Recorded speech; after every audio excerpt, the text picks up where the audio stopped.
감소하고 있는 건 기질, 반응물. 자, 당연히 반응물이 생성물로 다 바뀌어갈 거니까. 증가하고 있는 기억은 생성물. 그죠? 생성물. 자, 그리고 오른쪽 거 그래프를 보니까 어떻게 돼요? 반응물 있고 생성물이 있는데, 자, 이렇게 보이면 먼저 얘가 이화작용인지 동화작용인지 먼저 판단을 했죠. 반응물이 가지는 최종적인 에너지 수준이 높고 생성물이 가지는 에너지 수준이 낮기 때문에 너는 이화작용이겠구나. 그죠? 그러니까 활성화 에너지 언덕은 요 위쪽 혼자리에서만 왔다리 갔다리 해야 돼. 그죠? 효소가 있으면 활성화 에너지가 낮아지더라. 그죠? 근데 효소는 반응열을 변화시켜주진 않아요. 그죠? 반응열은, 여기는 반응열인데 반응열을 변화시켜주는 건 효소는 아니더라 라고 하는 걸 인지하시면서 기억은 생성물이다. 네. 시간의 흐름에 따라 점점점 뭐가 많이 만들어지고 있는 생성물이 맞고요.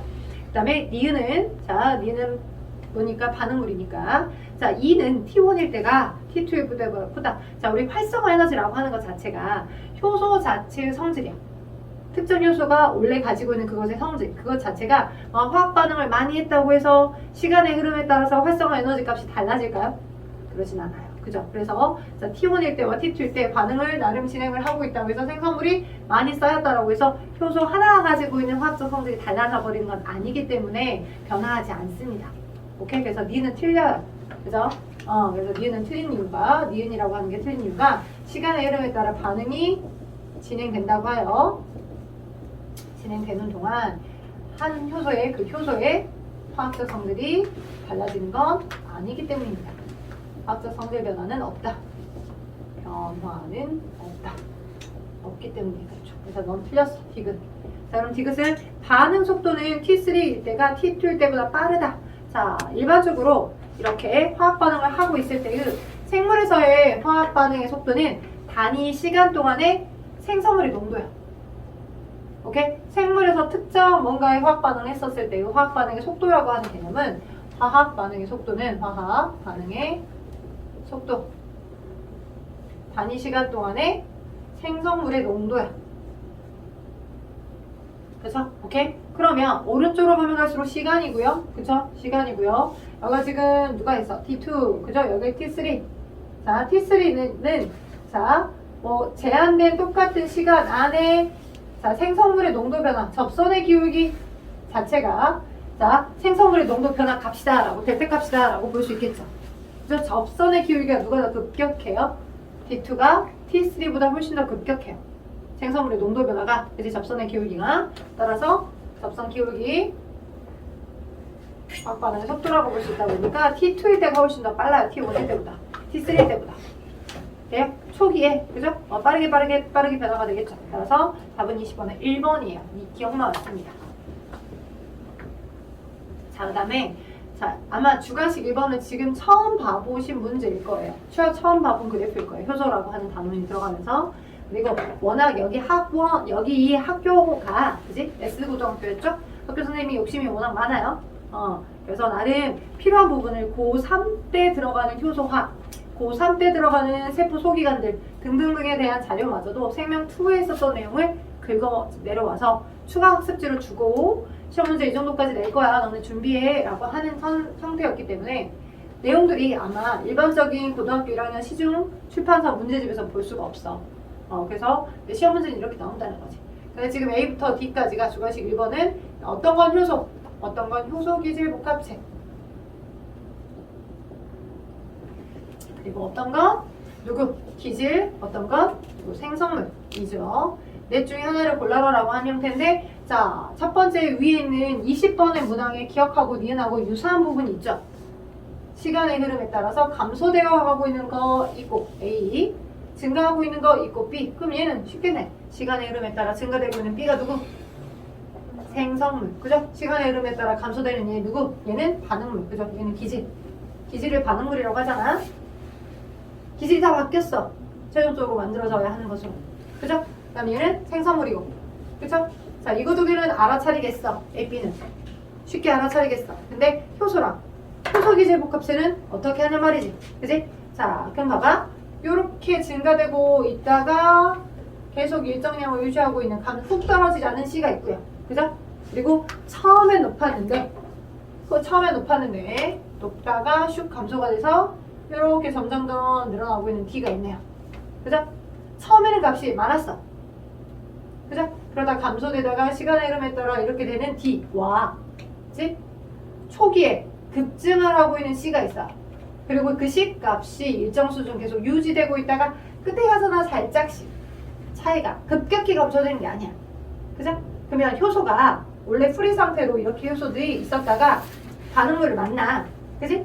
그러면 효소랑 반응물이 만나서 효소 기질 복합체를 형성하면 효소 혼자 있을 때보다 반응물질을 만나게 되면 효소 기질 복합체의 양이 더 늘겠지. 그지? 그래서 자, 처음에는 효소 상태로 있었다가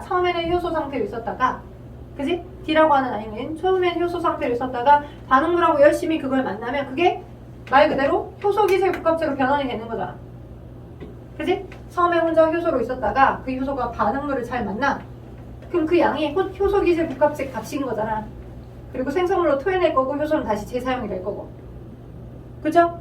오케이? 그래서 처음에는 있었다가 그 값이 감소되는 아이가, 급격히 감소되는 아이가 누굴까요? 효소겠죠? 효소 기질 복합체가 아닙니다. 효소입니다. 왜? 반응물이 들어왔어, 기질이. 그럼 걔랑 만나서 발로 후딱 효소 기질 복합체로 다 바꿔줄 거니까. 그지? 그래서 살짝씩 계속 효소는 재사용이 될 거니까. 맞죠? 돼요? 그래서 감소되고 있는 D가 효소고요. 오케이? 초기에 훅 증가하고 있는 C가 효소 기질 복합체고요. 그쵸? 그래서 효소랑 기질이랑 만난 효소 기질 복합체가 각각 기질들하고 효소랑 만나기까지 점점점 효소 기질 복합체의 양이 늘다가 선생님 왜 효소 기질 복합체의 양이 일정 수준 다 똑같대요? 왜냐면 효소는 그 값이 그 양이 늘어나고 있는 상황이 아니잖아.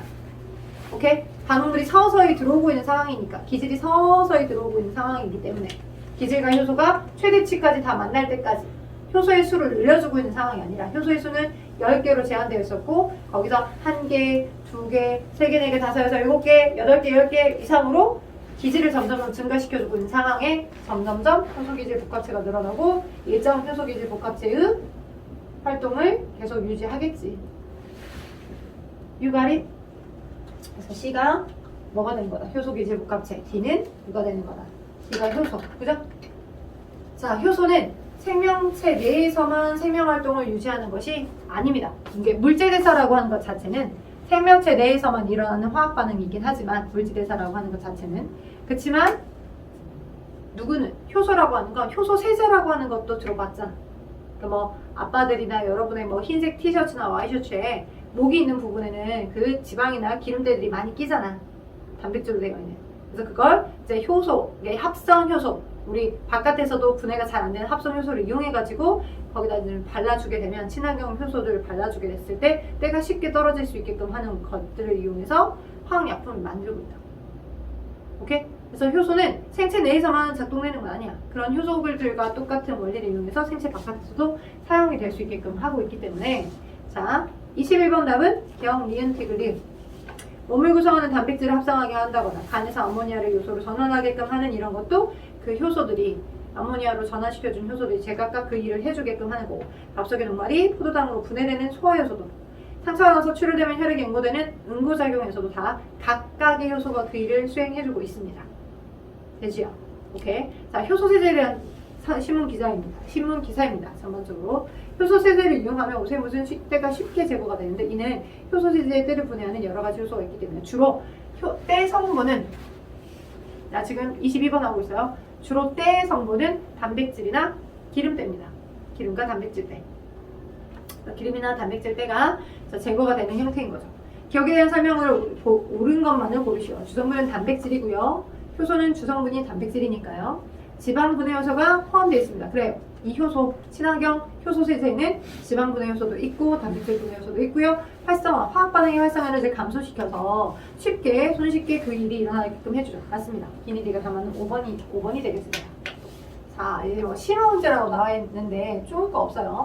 심화라고 되어 있지만 그 케이스의 상황에 맞춰서 머리를 살짝 잘 굴려보시면 될 수 있는 부분 중에 하나입니다.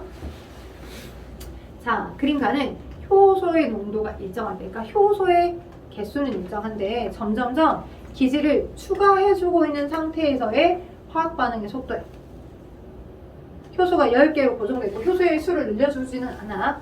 효소의 개수가 10개로 일정하고 있고 자, 오른쪽으로 가면 갈수록 기질의 농도를 증가하고 있을 때야. 오케이?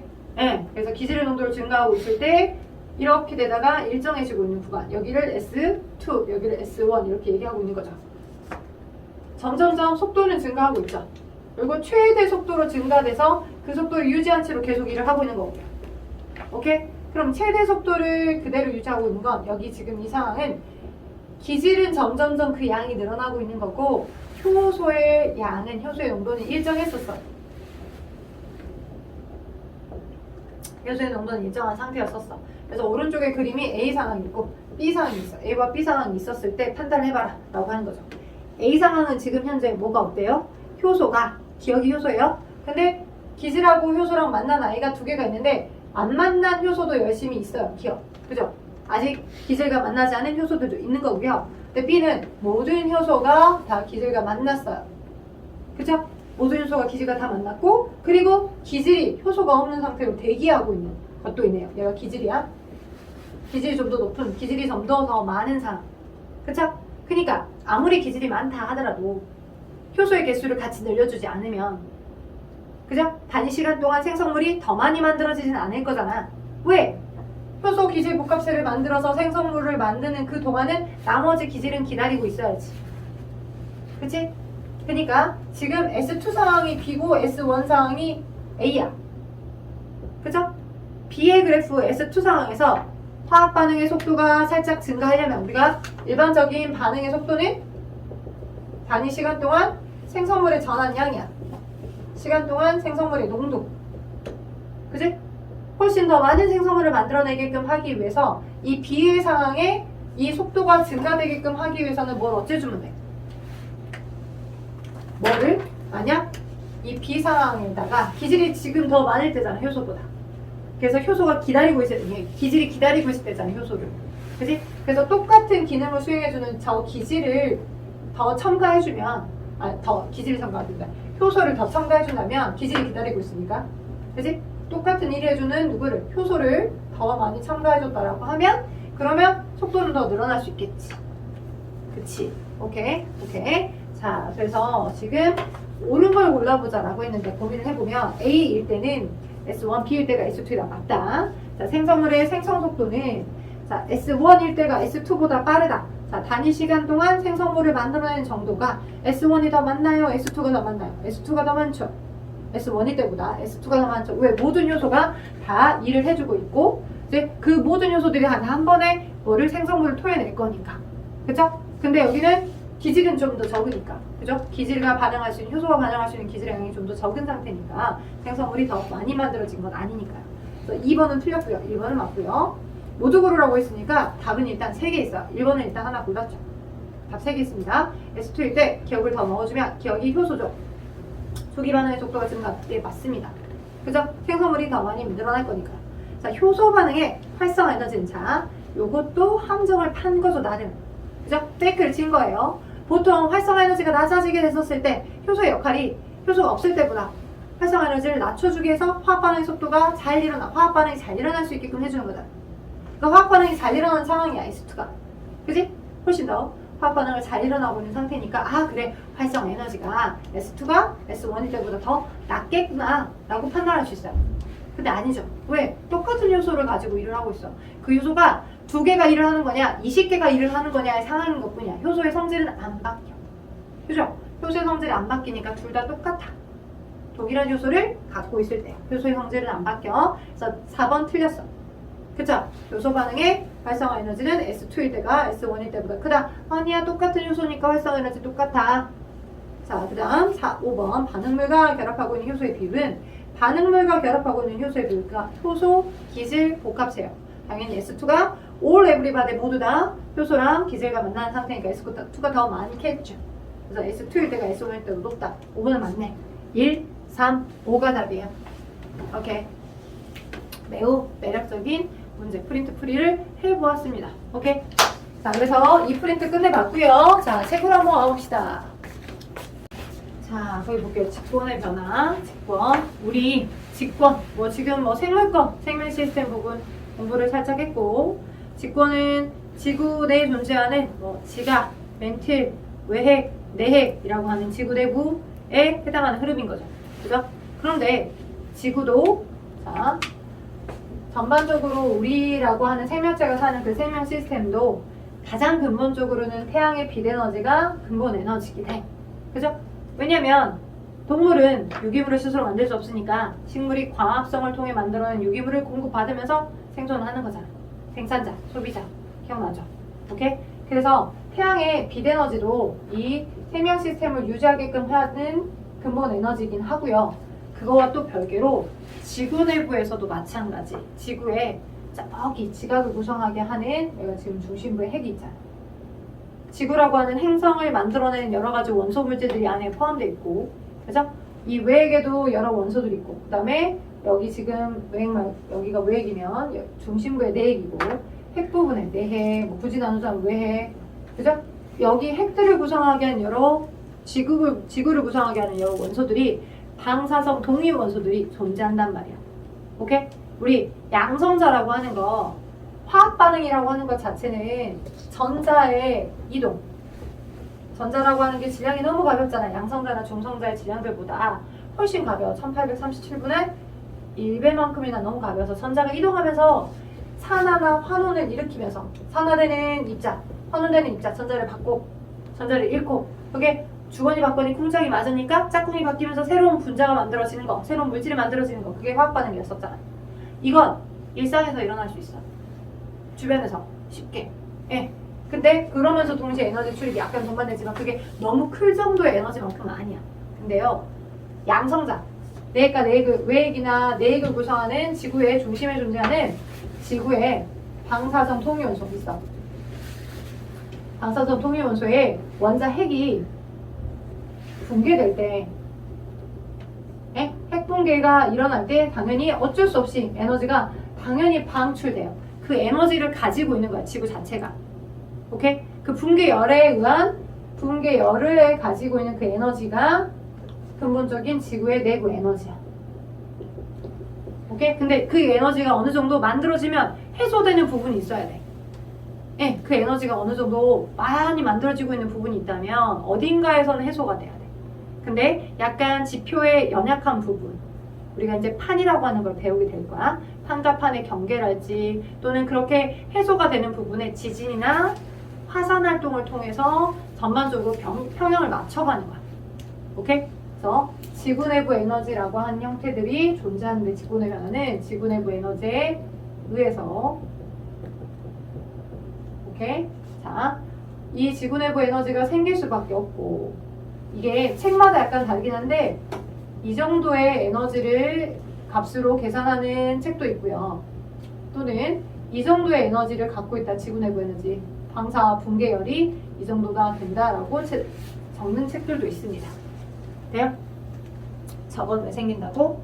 중심부에 핵에 철강 등등등 방사성 동위원소들을 가지고 있고 그 방사성 동위원소의 붕괴열 때문에 방사성 동위원소의 핵붕괴에 의해서 당연히 생길 수밖에 없다. 네? 열 에너지가 방출될 수밖에 없다. 그 에너지들은 어딘가에는 해소를 시켜줘야 되는데 그것이 지표의 연약한 부분을 뚫고 나와서 나타나는 게 지각 변동이겠더라. 오케이. 자, 그래서 지각 변동이라고 하는 건 지각 변동이라고 하는 건 그 뭐에 의해서 자, 전반적으로 지구 내부 에너지에 일어나는 지각의 변화야. 지구 내부 에너지를 해소시켜주는 과정에서 나타나는 지구 내부 에너지에 의해 나타나는 지표의 변화.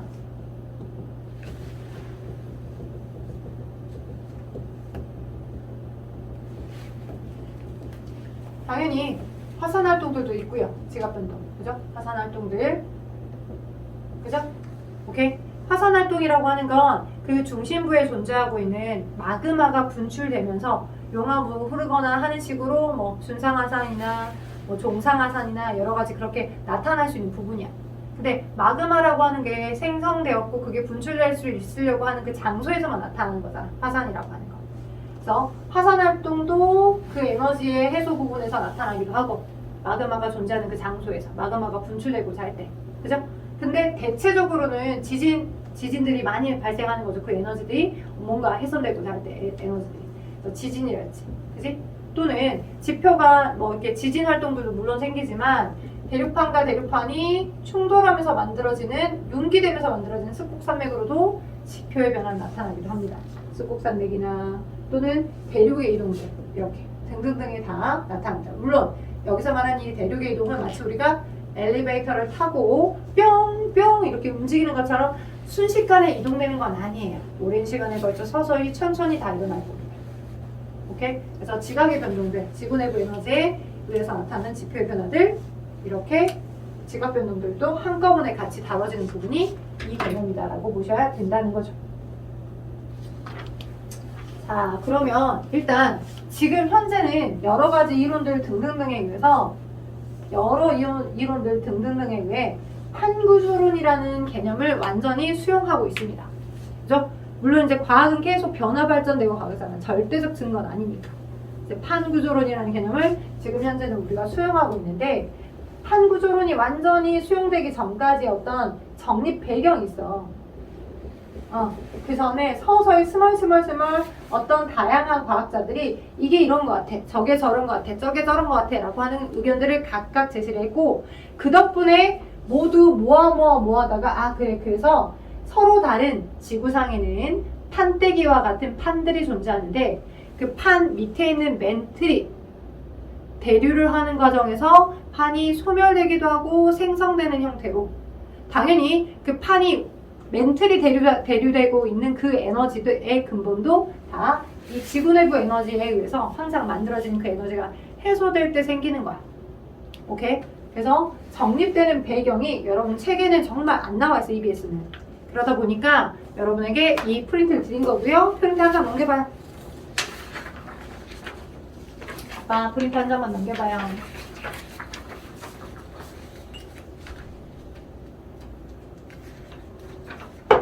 하단에 보시면 판구조론의 정립 과정에서 나오죠. 지금 현재 우리가 거의 다 받아들이는 과정은 판구조론인데 예전에 맨 처음에 1910년도 여러분 그 프린트에는 1912년이라고 나와 있어요. 베게너라고 하시는 분이 베게너 지금은 이제 굉장히 탐사를 많이 하셨던 탐사 대장입니다. 그죠? 근본의 힘은 설명하지 못했는데요. 여러 증거도 있어서 기억, 니은, 디귿, 네 종류의 증거도 있었는데 현재상 멀리 떨어져 있는 대륙들을 마치 잘라다가, 그지? 물론 그 대륙을 가지고 움직여 볼 수는 없겠지만 그때 당시에 지도가 있겠잖아, 그지? 그래서 여기서부터 여기까지가 이 대륙이다라고 인지되고 있는 부분이 있는데 자, 여기가 지금 남아메리카야. 그리고 이쪽이 바다 건너 있죠? 그리고 저기 건너서 여기에 지금 뭐가 있어요? 네, 아프리카가 있어. 오케이? 남아메리카의 이쪽 해안선하고 얘를 잘라다가 붙여서 부착시켜본 이 아프리카의 거의 해안선이 마치 맞아 떨어질 만큼 딱 맞아 떨어지더라는 거지. 오케이? 그래서 왠지 느낌상 이런 멀리 떨어져 있는 두 대륙의 해안선을 일치를 시켜봐서 붙여봤어. 근데 한데 모여있는 것처럼이 인식이 되더라는 거야. 오케이? 근데 그거 증거 하나만 가지고 대륙이 이동해 왔어요. 지금 대륙이 현재는 멀리 떨어져 있지만 원래는 붙어 있었어요 라고 하는 걸 딱 하나의 증거만 가지고 얘기하기는 어려웠었겠죠.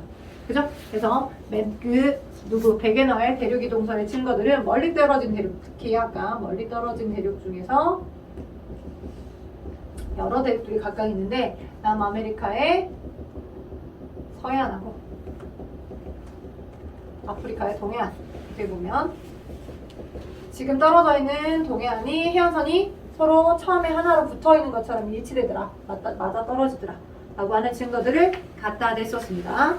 자, 두 개의 대륙이 서로 떨어졌고 이거 하나만 보면 좀 그렇고요.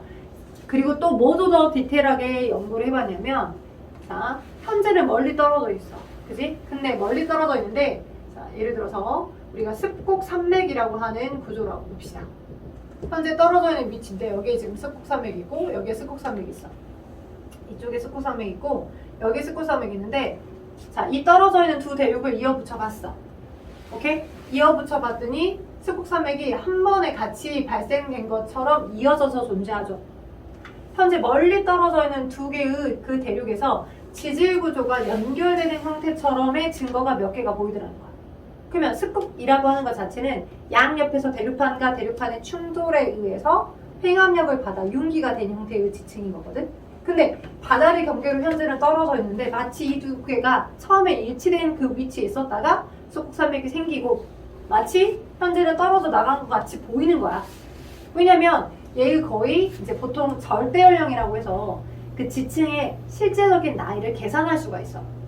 거기 안에 그 암석에 포함되어 있는 여러 가지 방사성 동위원소들의 반감기를 계산해가지고 이 지층의 연령을 계산할 수 있다. 근데 그 지층의 연령대가 거의 똑같아. 근데 현재는 떨어져 있어. 바다를 축으로 떨어져 있는데 두 개를 이어붙여 봤더니 마치 하나로 붙어 있었다가 떨어져 간 것처럼 보이는 거야. 오케이? 그래서 멀리 떨어져 있는 두 대륙의 지질 구조의 연속성, 멀리 떨어져 있는 두 대륙의 지질 구조가 흔히 나타나기 어려운 뭐 스콥 산맥과 같은 지질 구조가 연결되어 있고 거기에 또 결정적 증거는 거기에 또 추가로의 결정적 증거는 자, 적도 쪽을 지금 현재는 적도를 기반으로 한 곳인데 자 빙하가 이동을 할 때 자 빙하라고 하는 게 거의 어디서부터 생기는 거예요? 여러분은 빙하가 바다에서부터 생긴다라고 생각할 수 있지만 여기 극쪽 지방에 만년설이라고 해서 굉장히 오랫동안 눈이 내렸는데 내리는 눈들이 녹지 않고 쌓여 있다가 그지? 걔네들이 굉장히 오랜 시간 동안 서서히 움직여가서 조각이 만들어져서 단단한 그 지대 물에 떠 있는 만큼의 그 지대가 만들어진 게 빙하예요. 지방에서. 오케이? 근데 빙하가 이동을 해갈 때의 어떤 그 지표 표면에 만들어진 마찰이랄지 스크래치가 있어요. 근데 그 빙하가 흘러간 흔적과 동일한 그 흔적들이 지금 현재는 떨어져 있었거든? 근데 이렇게 대륙을 붙여서 이어본 것처럼 한 대 모아봤더니 현재 떨어졌던 대륙들을 자, 그래서 지금 피를 받아서 한참 얘기하고 있었는데 저까지만 잠깐 마무리를 한번 해보고 대륙 분설. 자, 그래서 아까 얘기했던 것처럼 현재는 떨어져 있어. 걔네들을 이어붙여봤어. 대륙들을 떨어져. 근데 이어붙여봤더니 이 빙하가 이동해간 흔적이 보이는가 그 증거들이 한데 모여있더랍니다. 서로 떨어져 있는 대륙에서. 이런 식으로. 오케이? 빙하가 흘러간 흔적들이 오케이? 그러니까 지금은 떨어져서 멀리 각자의 위치로 저기 북반구나 남반구나 이쪽에 존재하는데 근데 거기 그 위치에서 보이는 빙하가 흘러갔던 흔적들의 모습들을 한데 어느 데가 묻혀보니까 한꺼번에 같이 이동해간 흔적처럼이 연속적으로 보이더라는 거지. 오케이? 그래서 멀리 떨어져 있는 두 대륙의 빙하의 이동 흔적까지도 일치하고요. 이동 흔적이 화석처럼 남아있겠죠. 그 지질구조 안에서. 거기다가 또 결정적인 건 멀리 떨어져 있는 두 대륙인데요. 근데 그 대륙에서 자, 화석이 발견됩니다. 오케이? 화석이 발견됐는데 그 화석에 특히 글로소테리스라고 하는 식물의 화석이야. 지질시대라고 해서 자, 이 현생 인류가 생기기 전 생물들의 흔적이 지층 속에 남아있기도 하고요. 그죠?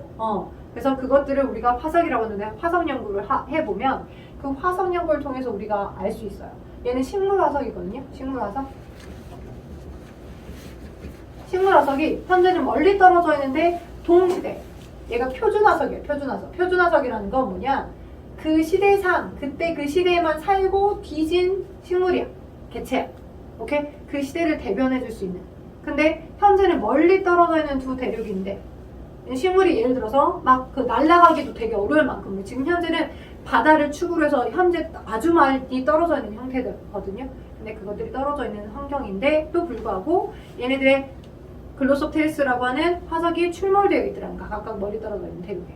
그리고 그 대륙들을 붙여놓고 한 대 이어봤더니 원래 하나로 붙어 있었던 그 얘가 주로 주거로 활동했던 지역이지 않았을까라고 예측된 만큼. 그러다가 떨어진 건 아닌가라고 예측된 만큼. 뭔가 되게 그럴싸해 보이잖아. 그치? 대륙이 한 대 붙어져 있다가 멀리 떨어져 간 것 같아요. 내가 이런 여러 가지 증거들을 모아다가 대륙이 이동한 것 같아. 대륙은 이동하고 있어. 지각 변동은 생기고 있는 거야. 라고 하는 걸 얘기를 했어요. 근데 인정받지 못했죠. 왜요? 야, 그래. 네 말이 맞은 것 같으면 그럼 그걸 이동시킬 수 있는 힘이 뭐였는데? 그놈의 힘을 너가 찾아서 설명까지 해봐. 그래. 뭔가 힘이 있어야지만 이동되겠지. Y 어떻게 이동했는데 이 힘을 설명하지 못했던 거야. 베게너가. 오케이? 그래서 이런 여러 가지 증거들에 합당하는 거냐 아닌 거냐라고 하는 걸 물어보는 경우들도 있기 때문에 알아두셔야 할 것 같아요. 오케이? 배경의 대를 위해서. 자, 이걸 바탕으로 해서 그때 당시에는 인정을 못 받았어요. 근데 이제 나중에 한 1920년도쯤에 홈즈라고 하는 사람이 1920년도쯤, 29년도쯤 여러분 책에는 뭐 아더 홈스라고 나왔죠. 홈스가 자 연구를 해봤어. 물론 그때 당시에는 지구 내부로 뭔가가 물질을 들여보내거나 하기가 어려웠어요. 어려웠는데 등등등 그 지구자기의 에너지 변화랄지 그것들 연구를 해보는 과정에서 멘틀이 단단한 암석으로 되어 있는 건 아니고 자 멘틀이라고 하는 것 자체가 피자 파이처럼 생각한다면 얘가 핵이야. 얘가 내 얘기겠지? 내 얘기에서 아주 많은 그런 철이랄지 그런 지구 내부의 어떤 원소들이 있을 거야. 방사선 공유 원소들. 걔네들 그리고 중심부로 들어가면 들어갈수록 무조건 그것들의 어떤 핵 반응들 때문에 온도가 높을 거고 멘틀이 구성하고 있는 감남암질 암석으로 되어 있는 부분들에서 전체가 다 똑같은 형태의 어떤 물질로 되어 있는 게 아니라 이쪽은 이 열 때문에 온도가 높아서 오케이? 여기는 온도가 높아서 어떤 상태일 거고 고온의 상태일 거고 오케이? 근데 완전히 딱딱한 형태의 뭐가 아니라 고체가 아니라 약간 일부가 녹아있는 용융된 부분이 존재하는 그지? 용융이 뭐야? 일부가 녹은 액체가 된 100% 액체가 아니라 고체 액체가 약간 섞인 그지? 약간 슬라임 같은 그런 느낌적인 느낌에 온도 받아서 열 받아서 핵의 열을 받아서 이쪽은 온도가 높고 그 다음 여기 위쪽은 지각이 있을 거잖아. 이제 해양 지각이든 대륙 지각이든 각각의 이 지각들 때문에 온도가 낮은 이쪽은 저온이고 오케이? 그렇기 때문에 이런 온도 차이에 의해서 그 에너지를 순환시켜주고자 온도가 낮은 부분은 아래로 하강하고자 하고 온도가 높은 부분은 위로 올라가려고 하는 이런 부분에 대류 현상이 늘 일어나고 있을 거다. 그 대류들 때문에 뭔가 베게너가 주장했던 그걸 해소하고자 하는 것들에 의해서 대륙들이 이동해 가서 뭔가 변화되는 건 아닐까라고 하는 근거로 얘기가 될 수 있었던 부분 중에 하나예요. 자, 근데 이것만 가지고는 좀 약해요. 하늘 구조를 해석하는데. 그래서 세 번째로는 누가? 헤스하고 여러분 책에 여기 세 번째 해석 확정설이라고 헤스와 디츠가 나와 있어요. 헤스와 디츠. 그죠? 1960년도에 초 시간의 흐름에 따라서 해적 확장설을 이야기를 합니다. 누가? 헤스하고 디츠라고 하는 분이요. 자, 해령이라고 하는 지대를 찾아냈어요. 그리고 해령이라는 지대, 해양의 물속에서 보면 해양 저지대인데 보면 이렇게 해서 이런 식으로 이렇게 존재하고 있는 해양의 지각들입니다. 이쪽이 바다면 자 각각의 이렇게 약간의 골짜기 같은 모습들이 보여져요. 이렇게 솟아있는 부분. 우리가 용어에 대해서 조금 익숙해지긴 하셔야 될 건데요. 그러면 조금 제가 개떡으로 조금 그리긴 한 것 같은데 물속 해양 저 깊숙이 해서 오케이? 골짜기가 생겨져 보이는 부분이 있습니다. 골짜기 V자 모양의 골짜기 얘는 멘틀에 어떤 용융된 아까 부분적으로 멘틀 내부에서 용융된 조각이 있다라고 했었죠. 그게 일종의 마그마일 거고 그 마그마 부분이랄지 등등등이 분출되어서 식다가 보면 해양에서 새로운 지대가 생길 거예요. 새로운 지각들이. 그 새로운 지각들이 생기는 부분을 우리는 해령이라고 얘기하며 오케이? 그것이 양옆으로 골짜기 모양처럼 만들어지는 이 부분을 우린 열곡이라고 합니다. 해령과 열곡은 거의 같은 위치라고 보시면 돼요. 골짜기 모양처럼 이렇게 솟아있죠? 오케이? 근데 해령을 중심으로 하여 이쪽의 지각의 나이와 여기 지각과 여기 지각의 나이들을 계산해봤어요. 오케이? 여기 나이는 절대 연령이 되게 나이가 젊고 오케이? 오케이? 그리고 여기서부터 마치 퇴적되어 가는 것처럼 좌우 똑같은 위치로 점점점 계산을 해봤었을 때 해양 지각이 퇴적이 많이 되어가면서 나이가 많이 들어가더라는 거지. 그러면 계산해보면 뭔가가 솟아올라서 여기를 새로 만들게끔 해주고 양옆으로 점점점 쌓여지다 보니까 나이는 점점 들어가고 새로 생기는 부분이 있고 이렇게 해저 부분이 뭔가 새로 지각이 만들어지는 부분이 있는 거구나. 여기서부터 충당을 해주는 거고 새로 만들어주고 점점점 얘가 퇴적되어 가면서 쌓여지면서 나이가 들어가고 이렇게 해양 자체 내에 새로 뭐가 확장되는, 만들어지는 해령이라는 것도 찾아냈고요. 오케이? 대서양 중앙 해령이라고 하는 그 부분을 최초로 연구를 한 부분이에요. 그래서 고온의 멘틀 물질이 상승하면서 새로운 해양 지각을 생성한다라고 하는 부분들, 해저가 확장되고 있다라고 하는 부분들, 그리고 이 주변에 여기는 영해, 만들어진 데는 더 영해. 여기는 점점 젊고 이쪽으로 가면 갈수록 올드해진 거야, 나이가. 근데 좌우가 똑같은 대칭으로 나이가 똑같이 먹어가더라는 거야. 그걸 해저 확장으로 계산을 해냈어. 오케이? 그렇기 때문에 양옆으로 뭔가 동일하게 해령을 주축으로 해서 나이들이 거의 대칭적으로 만들어져 간다라고 하는 건 쌓여져 간다는 거고, 점점 쌓여서 여기는 새로 생긴다는 거고, 해저가 확장되고 있다라고 하는 건 이렇게 새로운 뭔가가 생기는 것도 있고, 그게 해소되는 장소도 있는 것 같다라고 하는 걸 알아낸 거지. 그래서 판이라고 하는 형태들이, 자, 맨 마지막에 다른 사람이 전체를 다 얘네를 다 아울러서 정리정돈하는 개념이 판구조론인 거야. 아마도 지구의 전체에 판이라고 하는 부분이 있을 건데, 자, 이 판은 크게는 대륙판하고 해안판으로 나눠집니다. 크게는 대륙판과 해안판으로 나눠지는데, 판이라고 하면 마치 지각과 멘틀 사이에 어디 그 중간 언저리다 라고 생각할 수 있는데요. 자, 대륙 지각과 해양 지각이라고 하는 두 종류의 지각이 있어요. 크게는 그 대륙 위쪽에, 물 위쪽에 떠있는 지각들, 물속에 가라져 앉아있는 해양 지각들 있겠죠. 그래서 지각을 전체 포함하면서 멘틀의 상부에 해당하는 암소권을 포함한 게 판이에요. 오케이? 대륙 지각을 포함하면서 여기 지금 멘틀이 있어요. 감나함질이라고 써져 있는 이 부분이 멘틀이면 여기가, 자, 멘틀의 핵과 가까운 쪽, 외핵 중심부와 가까운 이쪽은 온도가 당연히 높아서 열을 받아서 약간은 유동성이 있는 고체 상태겠죠. 그래서 여기 이 부분은 연약권이라고 표현하고요. 오케이? 멘틀이 거의 지구의 전체 구조의 80% 이상의 부피를 차지해요. 그러니까 이쪽이 거의 연약권이라고 한다면, 연약권, 유동성 있는, 여기에서 함정 많이 판은 멘틀의 연약권을 포함한다 하면 틀려요. 오케이? 자, 연약권 부분이라고 한다면 얘보다 조금 딱딱한 고체 구조를 가지고 있는 이 멘틀의 상부, 이 부분의 상부, 오케이? 여기는 암소권입니다. 오케이?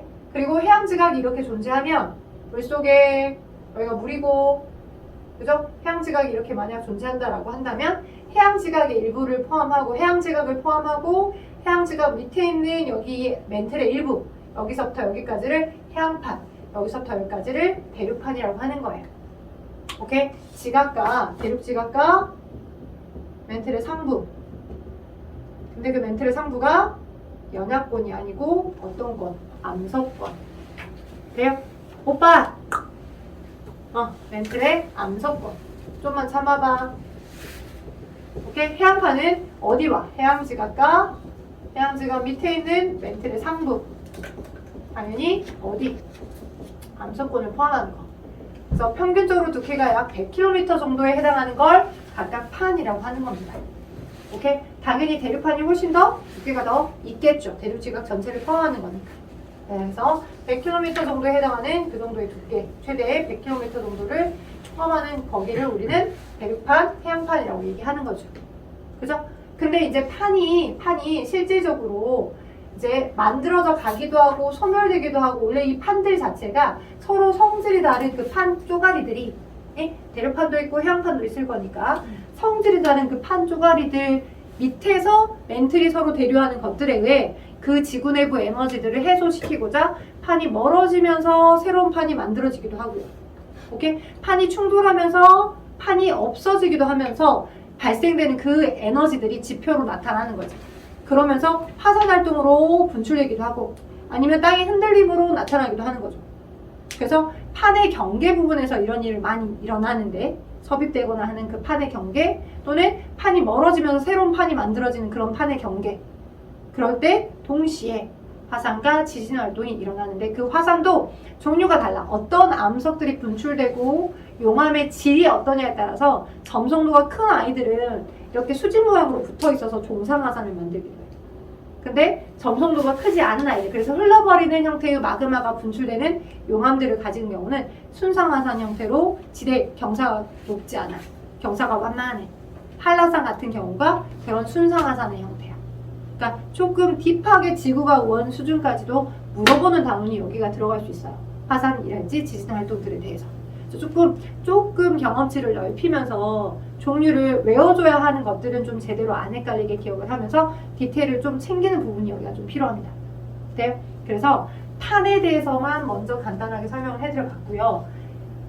뒤에 있는 부분을 먼저 풀고 할까 아니면 아니야 여기까지는 한번 해야 돼. 잠깐 쉬었다 하다가 거기 나눠줬던 프린트에 193쪽 한번 봐.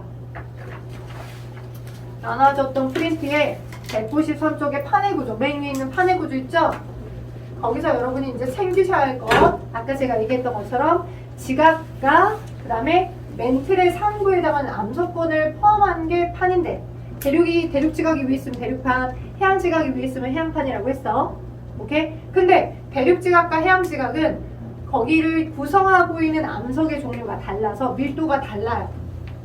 그래서 시험 문제에 많이 나오는 것 중에 하나가, 자, 해양 지각이 물 밑에 가라앉아 있고요. 물보다 살짝 위에 떠 있는 것처럼 되어 있죠. 대륙 지각이. 그죠? 그래서 밀도가 대륙 지각은 화강암질 암석으로 되어 있거든요.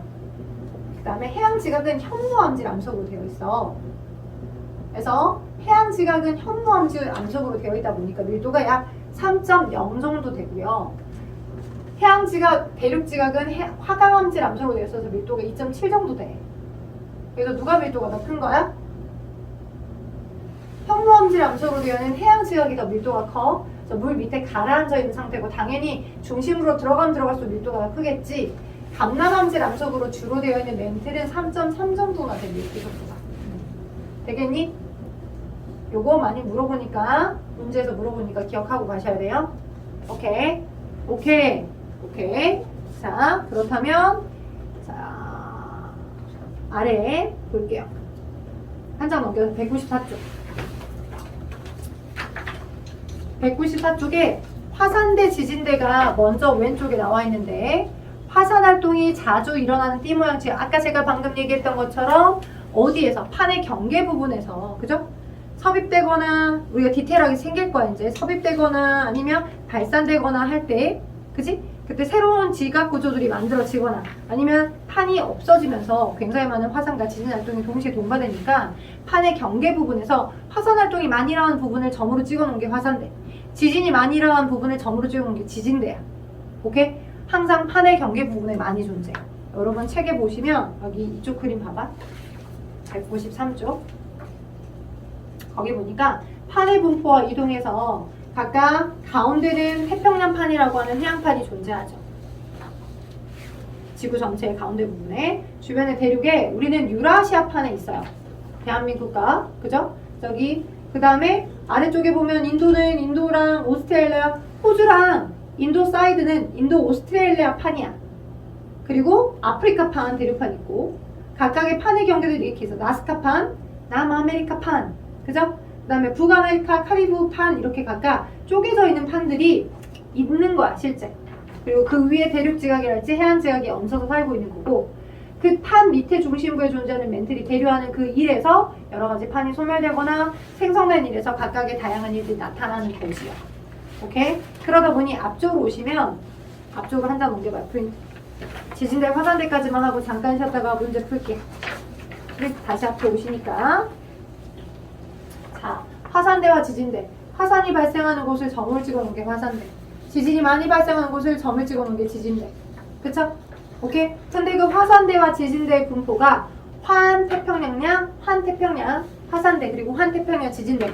고리 모양으로 태평양을 두르고 있죠.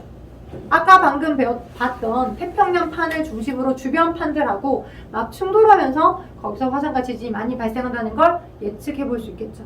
그래서 판의 경계에서 화산 활동과 지진 활동이 많이 생기고요. 훨씬 화산대의 그 값보다 지진대에 해당하는 그 값들이 훨씬 더 많아요. 지진이 발생하는 곳이 더 넓습니다. 많아요. 왜냐하면 화산은 밑에 그 근본 에너지에 뭐가? 용암이 준비되어 있고 그 용암이 분출됐을 때 발생할 수 있기 때문에 용암을 용융된 마그마 부분이 있는 그 위치에서야지만 화산이 발생할 거니까. 근데 지진은 그냥 그 지표에 흔들린 에너지가 분출돼서 나온 형태이기 때문에 지진대가 화산대의 값들보다 훨씬 더 자주 넓게 분포하는 거야. 오케이? 오케이. 자, 그래서 이 화산대나 지진대를 다 합쳐서 변동대라고 해. 지각 변동이 생기는 그 위치니까 거기를 변동대라고 하는 거야. 변동대는 뭐와 뭐를 합쳐서 화산이 많이 발생하는 곳 화산대와 지진이 많이 발생하는 곳 지진대를 합쳐서 표현을 합니다. 지각 변동이 많이 일어나는 곳들이라고 해서. 그리고 습곡산맥이 일어날 때 동시에 지진이 발생되기도 하고요. 또는 우리가 수렴이 될 때 여러 해구라고 하는 해양 지각이 해양 그 해구 골짜기 굉장히 중심에 깊은 물속에 있는 골짜기가 만들어지기도 하는데요. 하루아침에 만들어지는 건 아니고 지금 현재 만들어져 있는 그것들을 통해서 우리가 얘네들은 이러이러한 활동에 의해서 만들어졌구나 라고 하는 걸 판단할 수 있어요. 그래서 호상열도나 해구나 열곡대나 다양한 전 세계적인 어떤 지층의 지질의 구조들, 지각변동의 구조들을 지형들을 배우게 될 거야. 그래서 일단 이 개념을 바탕으로 해서 잠깐 한 10분만 쉬었다가 뒤에 문제 풀고 디테일한 부분을 좀 더 챙길 수 있도록 합시다. 잠깐 쉬었다 할게요. 보시는 분이 너무 많아서. 여기 혹시 안 쉬어도 되시는 분은 여기를 채우고 있어줘요. 194쪽 채워줘봐요. 194쪽.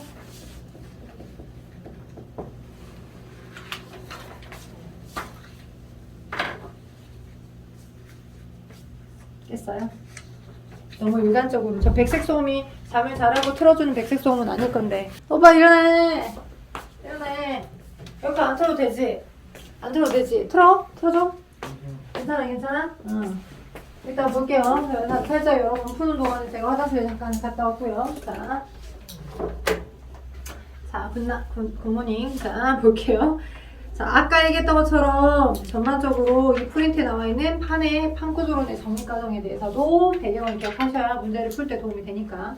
첫 번째, 거기 뒤에 프린트 답안만 달아보면 화산 활동이 자주 일어나는 띠는 거기 당연히 화산대겠죠.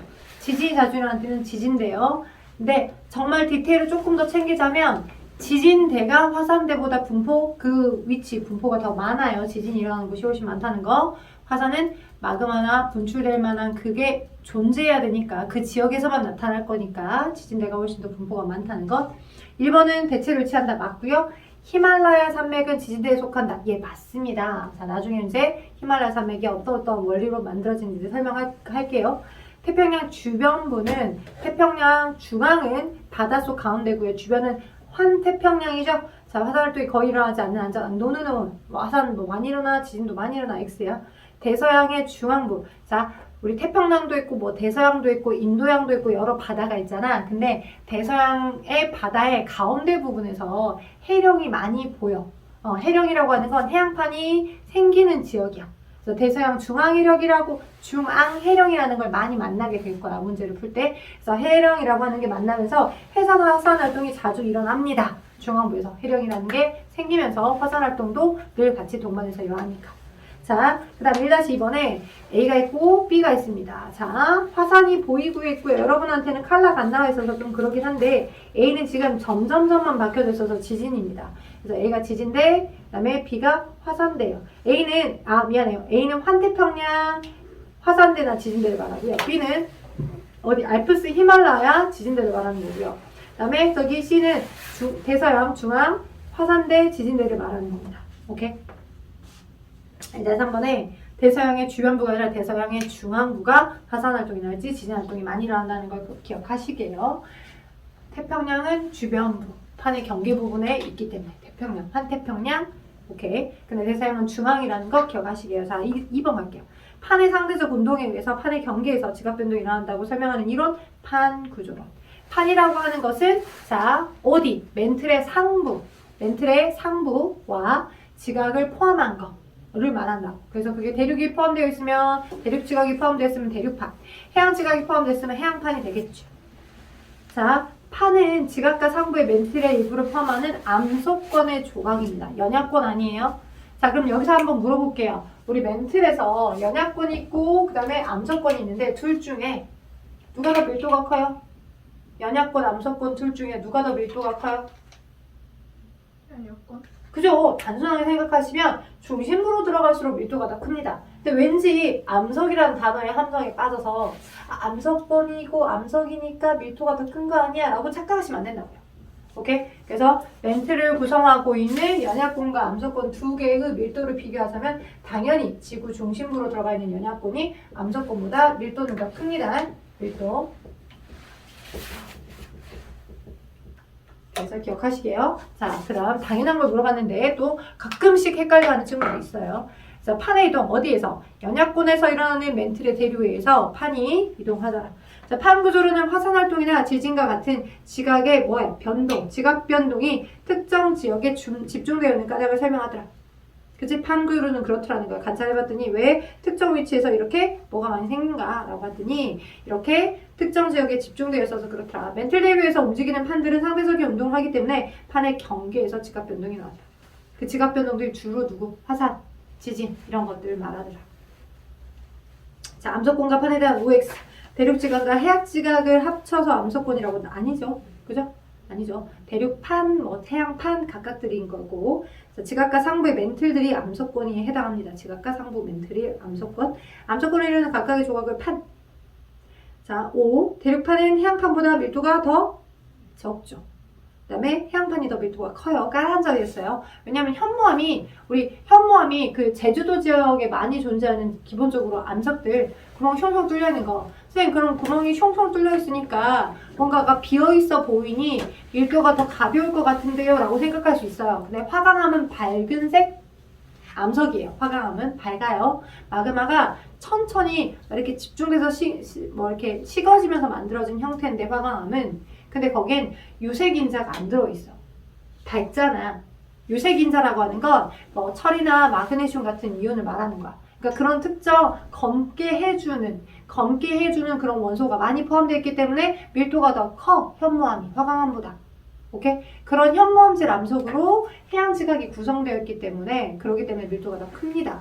자, 그래서 기억하시게요. 그래서 대륙판은 해양판보다 평균 밀도가 더 크다. X죠. 대륙판은 해양판보다 평균 두께가 더 두껍다. 두께가 두꺼운 건 그건 맞잖아요. 그쵸? 네, 암석의 종류가 달라서 밀도가 다른 것 뿐이야. 자, 그 다음에 지각 변동은 주로 판의 내부에서 일어난다. 지각 변동은 판의 내부에서? 아니죠. 판을 뚫고 판이 경계에서. 그죠? 지각 변동이라는 건 지진이나 화산 활동, 스콕산맥 등등등에 해당하는 여러 지형들을 만드는 활동. 변동되니까 판의 경계에서 일어난다라고 해야 맞겠죠. 판의 내부가 아니라. 그래서 X. 자, 그래서 한쪽 프린트가 더 있습니다. 판의 경계라고 하는 프린트가 하나가 더 붙여져 있죠. 그러니까 이 프린트를 다음번에 또 안 갖고 오시면 안 되겠죠? 그죠? 판의 경계에 해당하는 여러분 EBS 책으로는 114쪽의 내용 정리가 잘 되어 있고요. 근데 114쪽에 정리되어 있는 내용이 조금 빈약해 보이기도 해서 그림이 좀 더 잘 나와 있는 추가 프린트를 제가 준비를 해드린 것이기 때문에 다음 주에는 이 프린트에 있는 115, 119, 195, 196, 197 이걸 전체를 한번 아울러서 설명을 좀 해줄게요. 먼저 오늘 약간 쿠키 영상처럼 예고편만 간단하게 설명을 해드려 보자면 쿠키 영상 예고편이라고 해야 되나? 예고편 아닌 것 같은데 에필로그 같은 느낌인데 쿠키는 자 약간 인트로 부분만 살짝 다음 주 예고편을 살짝 해드려 보면 일단 크게 판의 경계에서 세 종류 단어만 조금 익숙해지면 좋을 것 같아. 판과 판이 충돌하면서 만나면서 없어져 버린 형태의 경계가 생겨. 근데 그걸 큰 틀에서는 먼저 섭입형 경계라고 표현을 하고요. 근데 이 섭입형 판의 경계에서 많은 지형들이 생기는데 먼저 큰 틀에서 섭입형 경계라고 얘기를 하면서 그 두 개의 서로 다른 판의 밀도가 똑같았냐 달랐냐에 따라서 수렴형 경계와 충돌형 경계로 나누어질 수 있어. 오케이? 이 둘 다는 큰 틀에서는 다 섭입형 경계야. 판의 경계 부분에서 아주 많은 지형들, 지진 활동이랄지 화산 활동이 생기겠죠? 자, 얘뿐만 아니라 또 뭐도 있냐면 판과 판이 새로 만들어질 수 있는 부분이 생겨요. 판이 멀어지면서. 오케이? 그러면서 뭐 여기 있던 마그마랄지 이런 게 용융되어 올라오면서 또 새로운 판들이 충당되어서 만들어져 가는 건데 기존에 있던 판들은 멀어지는 거예요. 그걸 우리는 발산이야. 발산 이게 아니라 발산 멀어진다 라는 뜻입니다. 발산형 경계. 오케이? 근데 이 판들 자체가 거의 완전 똑같은 모든 판이 약간 입체적인 형태로 모여 있을 거잖아. 입체적인 형태로 조각들이 모여져 있잖아. 구형이니까 지구가.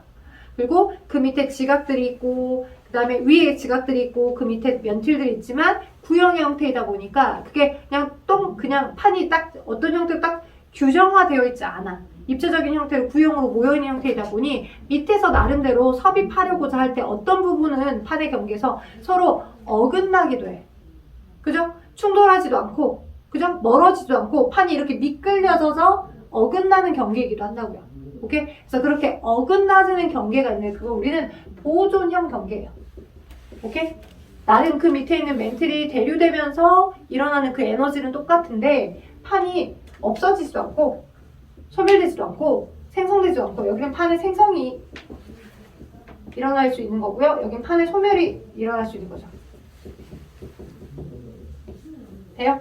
그런데 여기는 판의 생성도 소멸도 없는 그래서 판이 그냥 엇갈리는 거야. 어긋나는 경계. 그래서 견한 단층이 생겨요. 단층의 종류도 또 정단층, 역단층 두 종류의 단층이 존재하는데 정단층이나 역단층하고 또 다르게 그냥 끊어져서 그냥 밀려있는 형태처럼 보이는 단층들이 보여요. 두 종류가 서로 다르게. 그것도 다음번에는 제가 그림을 열심히 잘 그려봐서 하나로 그림을 잘 그려볼 수 있게끔 하여서 탄사하면서 쭉쭉쭉쭉 빼도록 합시다. 오케이? 그래서 예고편 먼저 말씀드려봤고요. 내용을 좀 더 읽어오시면 좀 더 나을 수 있을 것 같아요. 이거는 어쩔 수 없어.